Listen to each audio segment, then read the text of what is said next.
네, 폭삭 속았수다 어느덧 벌써 3막까지 공개가 됐죠. 1막 때 제가 엄청 호들갑을 떨었잖아요. 2막, 3막까지 본 다음 느낀 거는 지금도 좋긴 좋아. 근데 임팩트가 살짝 약했다. 1막이 이제 애순이의 어린 시절, 그 자라는 이야기라고 한다면 2막은 애순이가 금명이를 낳고 키우는 그 장면과 금명이의 인생으로 이어지는 이 징검다리 마지막 3막이 완전히 이제 금명이의 인생으로 넘어와서 결혼 얘기를 하면서 벌어지는 이야기를 다루고 있습니다. 개인적으로 그러니까 애순하고 관식한테 너무 빠져들었어. 그래서 이 둘한테 애정이 있어서인지 1막만큼 빨아들이면서 본다는 느낌을 좀 적었어요. 그리고 저는 이제 금명이한테 정이 잘 안 갔어요. 계속 엄마한테 뭐 찡찡대기나 하고 꼰대 모드로 보게 되더라고요. 부모의 눈에서 부모가 다 퍼주는데 뭐 이런 느낌을 들고 막 하다가 3막 초반에 보면서부터 고생하고 하니까 조금씩 정이 붙긴 했는데 여전히 저는 그래도 애순이가 원픽이다. 핵심 갈등은 금명이한테도 대학에 입학해서 영범이라는 남자친구가 이제 생기고 그리고 그 집안은 좀 잘 살아. 근데 제가 봤을 때 그렇게 끼우는 집안인가? 근데 어쨌든 세련된 약간 서울 집안 그 결혼이 추진되고 도중에 깨지고 하는 과정들이 현실적으로 묘사되는데 저는 솔직히 이 영범이라는 캐릭터에 대해서 오늘은 좀 주로 얘기해보고 싶더라고요. 관식이랑 영범이는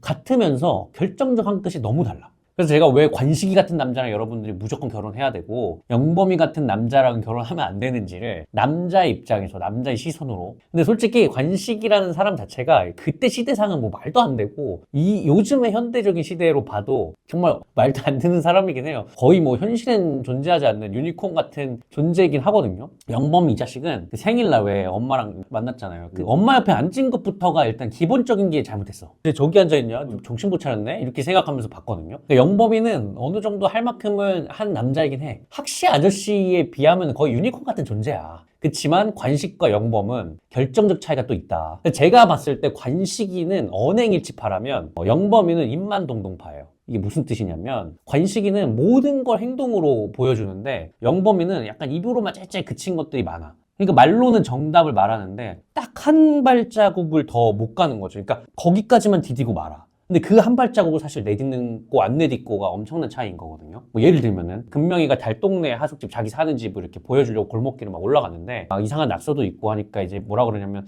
여기 할렘에 사냐 왜 여기는 진짜 아닌 것 같다. 입으로만 이사 가자 어쩌고 저쩌고 내가 사는 집 안전하게 여기 살면 안 돼 이렇게 하지만 딱 거기까지만인 거예요. 결국은 지는 안전한 곳 살고 아파트 같은데 여자친구는 거기 그냥 살게 냅두거든요. 그 한 끗의 차이인 거지. 말은 그렇게 하지만 여자친구 냅둔 거야 결국은. 그러다가 막 가스 마셔가지고 막 이렇게 막 고생하고 할 때도 내가 그래서 거기 살지 말자고 했잖아. 사실 이 세상에서 제일 쓸데없으면서도 사람 짜증만 돋구는 화법이 있는데 이게 뭐냐면 일 다 터지고 나서 거봐 내가 그럴 줄 알았어 하는 거거든요. 그러니까 이것만 봐도 얼마나 짜증나고 한심한 존재인 거야. 그리고 두 번째로 이제 금명이가 결혼 못하겠다고 이제 파토 내자 하고 그랬을 때에도 와가지고 얘가 그런 신용은 해. 내가 엄마 우리 가족 다 버리고 그냥 너랑만 살 수 있다. 영 끊고 살 수 있다. 하지만 이미 보는 우리도 알고 있고 금명이도 알고 있죠. 그럴 수 없다는 애라는 걸. 근데 관식이는 그냥 끊어버린다. 그게 이제 이 언행일치파와 입만 동동산 파와의 결정적인 차이거든요. 얘는 뭐 했어? 관식이는 보면 애순이가 그냥 가고 싶다 하니까 그냥 밤에 야밤에 집 폐물 다 긁어가지고 부산까지 그냥 가출을 그날 결정해서 그냥 바로 때리는 애잖아요. 그러니까 이게 엄청 결정적인 차이라는 거죠, 제 말은. 하다못해 은명이조차도 지 아빠 피가 섞여서인지 몰라도 그냥 냅다 애부터 갖고 들어와가지고 통보해버리잖아요. 그러니까 이게 행동하는 사람들인 거지, 결국은. 근데 영범이는 딱 그 대사처럼 그냥 착한 어린이 그 자체인 거예요. 입으로는 좋은 소리 잘해. 그러니까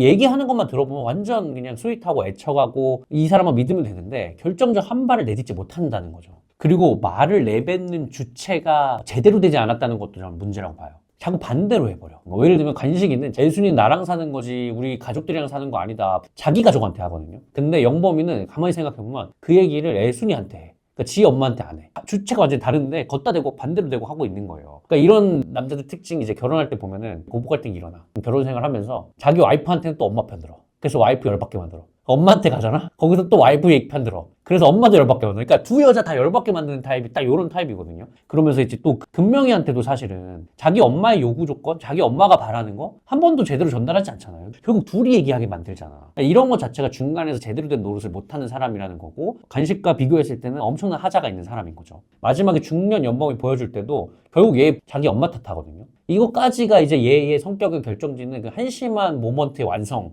이라고 저는 느껴졌어요. 본인이 선택한 일이거든요. 본인이 바꿀 수도 있었던 거예요. 관식이처럼. 근데 본인이 선택한 일인데 이걸 엄마 핑계를 대고 앉아있고 관식이처럼 다 끊고 밑바닥부터 몸일 하면서 몸상해 가면서 하는 자신도 없어. 부모의 그 재정적 지원은 또 받고 싶어. 그리고 이것도 진짜 중요하니까 헤어지고 나서도 중요한데 미련이 남고 계속 사랑하고 하니까 금명이한테 이제 들러붙는데 이때도 보면 지가 대안 갖고 오는 건 없는 거야. 그게 뭐냐면 마음을 높게 만들어서 결국은 내 판으로 금명이가 양보하게끔 그때까지 계속 쫓아다니는 거거든요. 그러니까 이거부터가 엄청 나쁜 거야. 그리고 또 봐요. 지생일의 꽃 같고 나르시스적이기도 하고 모든 것들이 겉으로만 채수적이고 관식인 거고 실제로는 엄청난 격차가 있는 사람이라는 걸 작가가 되게 잘 보여주고 있죠. 관식처럼 좀 투박해도 결국 행동으로 보여주는 사람한테 가라. 물론 얼굴은 좀 양보해야 된다 사실. 박보검일 순 없어. 이거 아주 중요해요. 박보검인 영범보다 누구 비율은 들지 않을게. 하여튼 조금 떨어지더라도 관식인 성격을 택하는 게 결혼 생활에 좋은 것 같다. 그래서 좀 주제 넘긴 하지만 그래서 결론은 2, 3막은 1막보단 좀 아니었다. 일단 주된 이야기 줄기 자체가 1막보다 조금 저는 평이하게 다가왔거든요. 왜냐면 이게 다른 드라마에서 엄청 보기 힘든 사건이냐 하면 그렇진 않잖아요. 뭐 결혼 받는데 뭐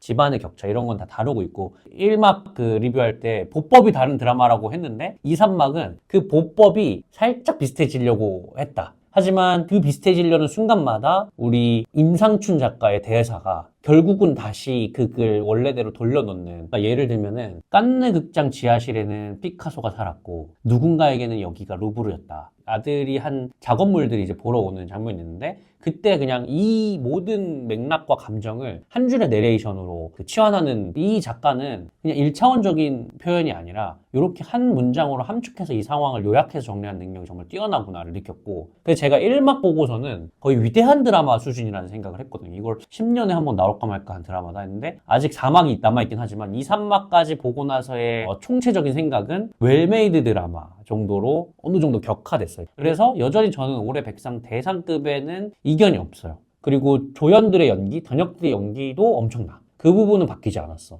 특히 저는 그 졸부 역할을 한 그 아주머니, 그 배우님을 뛰어넘는 임팩트는 거기 가정부. 진짜 신스틸러 수준으로 나오는데도 이분야말로 진짜 대사가 보법이 달랐어. 말하는 거, 그리고 이게 앞에 떡밥까지 다시 다 회수해서 돌아오잖아요. 임상춘 작가라는 사람의 능력을 다시 한번 대단하다고 감탄하게 됐고 너무 좋았어요. 사실 이제 지금까지 본 드라마들을 한번 티어를 매겨보면 이 중에 아직 결말이 안 나온 것도 있고 제가 본 데까지의 기준으로 한번 티어를 세워볼게요. 폭삭 소가수다는 1등, 찌질의 역사는 결말까지도 보고 싶은 생각이 안 들었기 때문에 2화까지 진짜 딱 리뷰까지 하고 하차했거든요. 2등을 생각해보면 사실 보물섬이 도파민이 터지긴 했는데 보시는 분들 계실지 모르겠지만 8화부터 막 알츠하이머 나오고 별거 다 하거든요. 그러니까 출생의 비밀까지 내가 봐주려고 했어. 근데 모든 걸 다 난장을 쳐놓고 이제 줄거리 좀 난잡하게 가고 해서 2등을 줄 수는 없을 것 같고 저는 1, 2화까지 임팩트로 왔을 때 저한테는 하이퍼나이프, 그 다음이 중증외상세도 주고 여전히 백상예술대상은 폭삭 소가수다가 탈 것 같다. 지금까지 이제 폭삭 소가수다 2막과 3막에 대한 중간 점검을 한번 해봤고요. 다음 주에 4막 뜨면 이거는 바로 볼 수 있을 것 같아서 이것도 이제 바로 보고 마무리까지 제가 한번 찍어보도록 하겠습니다. 감사합니다.